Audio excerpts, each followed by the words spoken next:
9 de la mañana, 36 minutos. Cerca, siempre estuvo cerca, como la doctora Julia Estrada. Buen día, ¿cómo estás? Buen día, ¿cómo andan por ahí? Bien, me pone automáticamente buen humor esa cortina. ¿Viste? Sí, qué ganas de ir a Rosario. ¿Hace cuánto que no vas? Ay, no, hace un montón. Hace un montón, ya perdí, ¿no? Creo que fui Semana Santa, fue la última vez. Qué lindo, qué ganas de ir a Rosario. Hay una, la debes conocer, hay un bodegón asturiano a una cuadra del Monumento a la Bandera que bajás una escalerita y te comes una fabada ahí, con este frío. Oh. Y el dorado, la boga frente al río. Qué rico, ahí en Bajadita España. Bueno, ya está, terminemos con esta pandemia de una vez, así podemos ir. Qué lindo. Pero claro, nos lo debemos. Nos lo recontra. Rosario es una buena parada para terminar la pandemia. Sí, oficialmente. Sí, además nos escuchan mucho ahí, así que vamos a ir y hacemos algo, no sé. Algo en la peatonal Córdoba. Hacemos peatonal Córdoba o un fogoncito ahí en el anfiteatro ese que queda en la Costanera. También. Bueno, ahí ha tocado Fito muchas veces. ¿Sí? En ese anfiteatro. Claro, me imagino, local. Bien, anfiteatro gratis, todos los rosadinos y las rosadinas yendo a escuchar a Fito es una tradición. Ay, qué lindo, qué lindo. Mira, podemos hacer el programa ahí, al aire, tiene ese veranito, ¿no? Con este off. Pero tengo que arreglar con Fito. Y le hacemos hablar y que toque Fito. Sí, claro, le hacemos las dos cosas todo, juntas. ¿no? Juli, lo conseguimos. Sí, yo creo que con Rosario hay más licencias. Claro. Bueno, vamos a empezar a gestionar esa. Bueno. Vamos a lo duro. Inflación ayer. Bien que el gobierno ha empezado a dar la inflación los miércoles, así los jueves podemos hablar de eso con vos. Me parece una gran decisión. Hemos movido la fecha. Fue una política de la producción que se transformó en política de Estado. Excelente. Muy bien. Bueno, a ver, el dato es un poco más relajado o significa un poco más de alivio de lo que veníamos viendo. Primer análisis, hay una desaceleración. Eso también permitió incluso que muchos funcionarios salieran a hablar, a explicar, y me parece que está bueno y que es sano. Ayer estuvo Martín Guzmán, de hecho, hablando de la inflación, y dijo cosas que la verdad que son interesantes y más allá de marcos teóricos disímiles, que de hecho hemos comentado, hemos planteado, él tiene una mirada diferente, al menos en algunos puntos a la que yo tengo, pero incluso con marcos teóricos disímiles, vamos por el mismo camino en el análisis. Martín Guzmán lo que estaba diciendo ayer es, junto con otros empresarios, estaba Daniel Funes de Rioja, en efecto, al lado de él sentado al aire libre, nosotros todas las razones macroeconómicas que tienen que ver con dos fundamentalmente, la fiscal y la cambiaria, las venimos abordando y las venimos trabajando. Evidentemente, dice Martín Guzmán, hay una remarcación de precios que tiene que ver con una expectativa inflacionaria que no se condice con lo que estamos haciendo para que la expectativa inflacionaria deje de existir. Sí. Eso me parece relevante porque Martín Guzmán fue muy claro sobre la remarcación de precios. Usó esa palabra.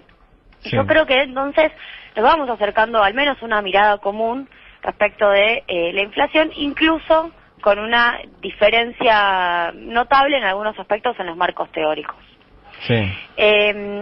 Una segunda cuestión es mirar los rubros, que me parece relevante. Transporte está subiendo al 6%, ahí tenemos un impacto fuerte de la nafta.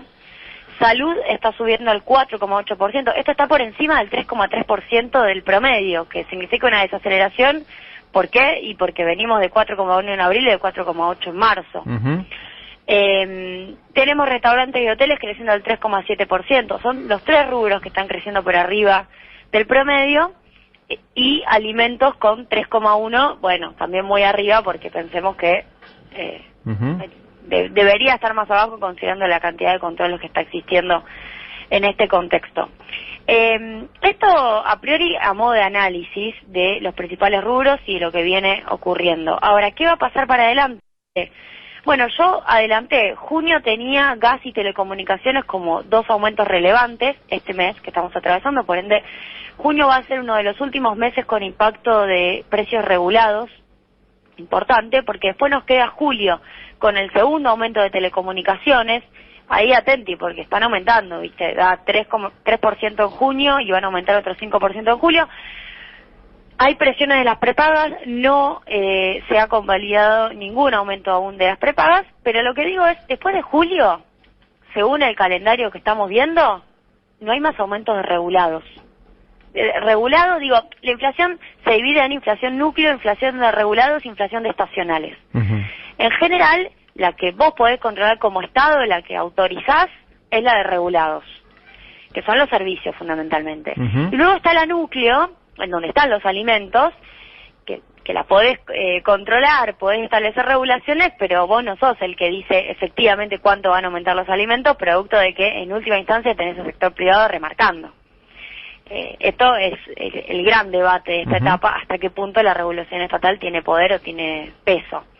Pero digo, yo no soy tan pesimista con respecto a la baja de la inflación. Yo creo que después de los aumentos de los regulados, y con un dólar que realmente sigue apreciándose, fue 1,3% la variación del dólar en mayo. 1,3% contra 3,3% en la inflación promedio. Hay un ancla cambiaria evidente, a todas luces evidente. De hecho, nadie más habla del dólar. No sé si vieron que... no. Entonces, hay un fenómeno que tiene que ver con la remarcación, lo dijo Martín Guzmán, lo vuelvo a repetir yo hoy, que tiene que poder encauzarse. Ahora, los otros elementos, las variaciones de los regulados y la variación del dólar, están realmente bajo control. Para el segundo semestre, estoy pensando en a partir de agosto, a partir de septiembre. Julia, y una pregunta, digo, porque hablabas hace un rato de los marcos teóricos y de cómo piensa y cómo piensa Guzmán, como mira esto. Yo recuerdo hace unos meses Guzmán ante los empresarios les dijo, bueno, la culpa de la inflación la tiene la macro.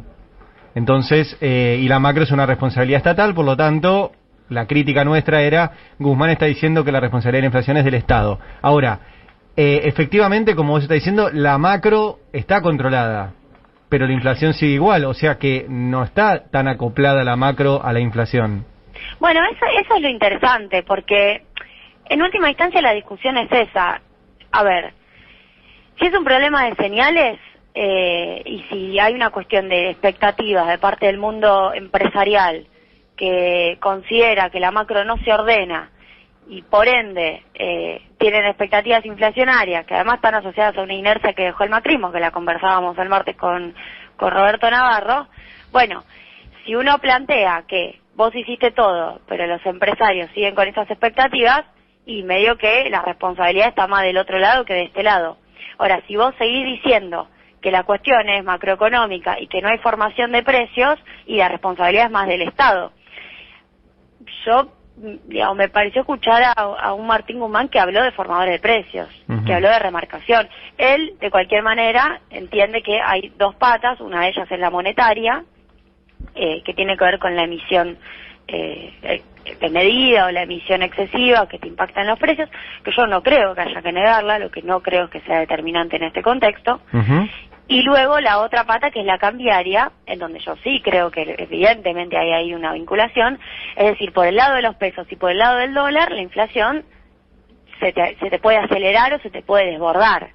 Esa es la mirada macro, digo, para operacionalizar el concepto de la explicación macroeconómica de la inflación. Bueno, es por el lado de los pesos, que haya más pesos que lo que supuestamente deberías tener dando vueltas en el sistema, y hay una idea de que vos monetizás el déficit, es decir, financiás el déficit con emisión monetaria. Eso la verdad que en este contexto no está ocurriendo. De hecho, estás teniendo un déficit de menos de 0,5% los primeros 5 meses del año, déficit primario. Obviamente después están los liberales que dicen, sí, bueno, pero toda la emisión del 2020 la estás viendo ahora, es decir, la idea de que te impacta después. Siempre van a encontrar la manera de que la emisión sea la explicación. Y luego tenés la mirada cambiaria, que sí, es puramente heterodoxa, estructuralista, es la de Marcelo Diamant, es la de Oscar Brown, los que en la década del 70 ya lo veían, que es, si vos tenés restricción externa, más tarde o más temprano tenés inflación. Eso es lo que nunca vio el macrismo. Eso es lo que el macrismo siempre negó, al punto tal que la conexión entre el dólar y la inflación nunca existió, y se la pusieron de frente, para decirlo de esta manera, sobreendeudaron al país, tuvimos crisis cambiaria y tuvimos devaluación e inflación, todo junto. A eso hay que agregarle los decisores de la economía, digo yo, los formadores de precios, que como vas despejando variables, vas desmalezando y vas acorralando cuál es la explicación. Digo, incluso para quienes lo negaban, hoy llega un punto en donde es evidente que tenés una estrategia de remarcación, ya sea porque tenés expectativas inflacionarias y la culpa es del Estado, incluso por eso, bueno, sí, el problema es el Estado que no tiene una senda macro clara, yo no creo que sea eso, pero supongamos que ese es el discurso, bueno, sí, tener remarcación.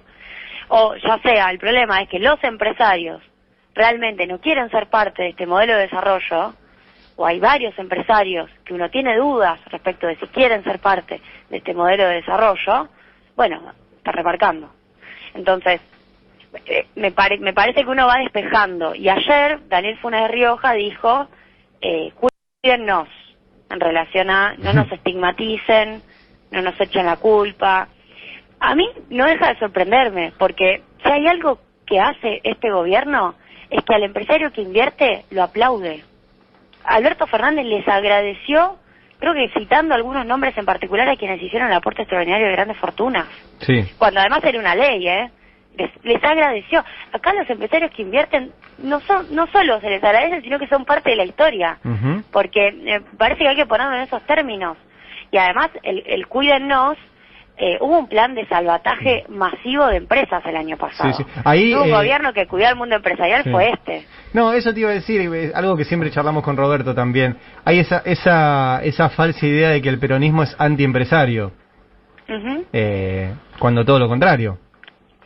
Cuando todo lo contrario. Por eso yo creo que no hay que enojarse y hay que insistir, porque en algún punto, en este aspecto, tenemos razón y las evidencias son ostensibles. Sí. Es un gobierno que no solo está bancando a los sindicatos peronistas, como les gusta decir a algunos, es un gobierno que sostuvo empresas, que salvó empresas de la quiebra.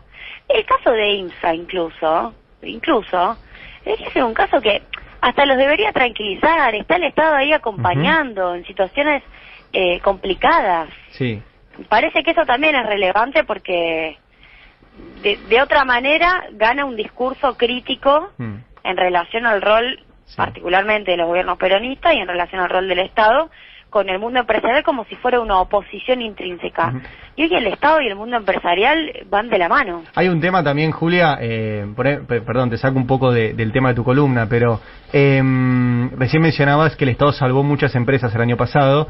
Esta semana la discusión tuvo como protagonista Claudio Velocopit, el de Swiss Medical, que es una de las que no solo empujó la inflación actual, que fue una de las que estuvo arriba del promedio, sino que tuvo aumentos por arriba de la inflación durante el gobierno de Macri. Y el año pasado, yo me fijé ayer, al menos 9 empresas de las que participa Velocopit recibieron ayuda del Estado para el pago de sueldos.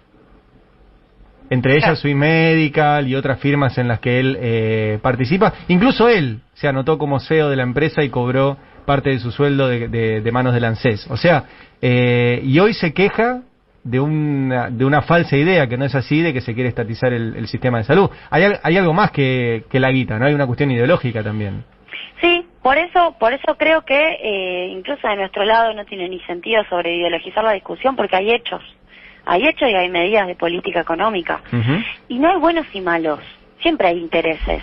Y me parece que hay que transparentarlo de esta manera. Sí, hay intereses del mundo del trabajo, de los trabajadores, hay intereses empresariales que tienen que ver con la rentabilidad, y está bien que así sea, y hay intereses de este gobierno en este estado, que es tener un patrón de desarrollo que vaya hacia la industrialización y que inviertan.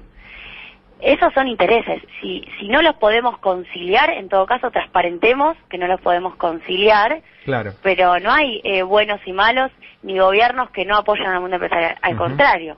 Sí. Al contrario, hasta revisaría de nuevo los balances de muchas de las empresas durante la etapa anterior, para recordar lo mal que fue con el gobierno macrista. Sí, totalmente. Bueno, Julia, ¿nos vemos el martes? ¿O te queda algo? No, estamos. Bueno, buen fin de semana, cuídate y nos vemos el martes aquí, dale. Beso grande, chau. Cuídate mucho. Julia Estrada en Habrá Consecuencias.